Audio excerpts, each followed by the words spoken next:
tree stand location here, why we selected it, what we saw in our scouting and our cameras that led us to believe this would be a good location. So back in the spring, I had a tree stand about 100 yards east of here. And two reasons we moved that. One, I felt like I kept getting skirted. And two, over the winter the tree collapsed. So I didn't have a whole lot of choice. So when we got out here in the spring, we came back into a section on this farm that we didn't hunt very much at all last year, really kind of stayed out of it.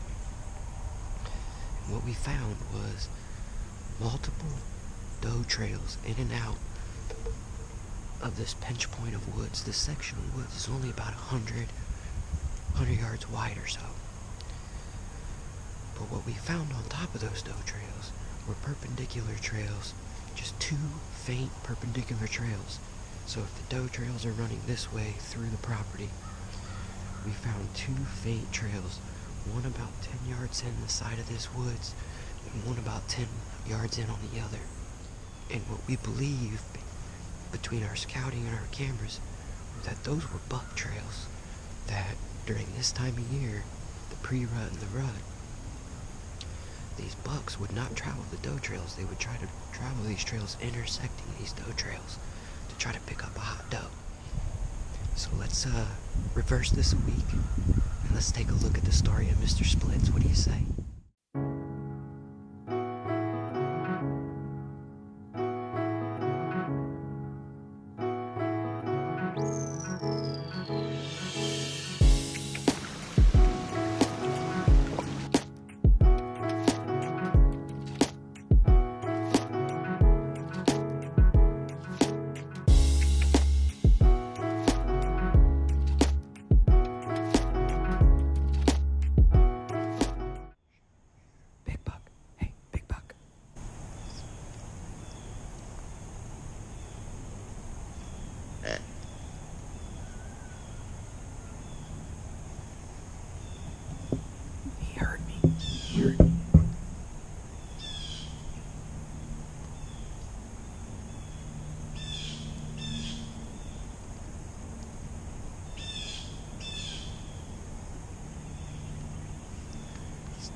here.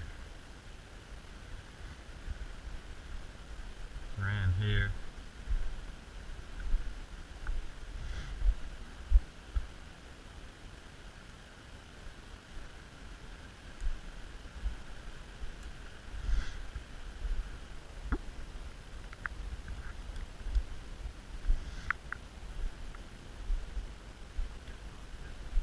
Nice.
I'd bring this story to you guys about how this morning went. It's October 28th. We got to about 9:30. We saw a spike buck. That was about it.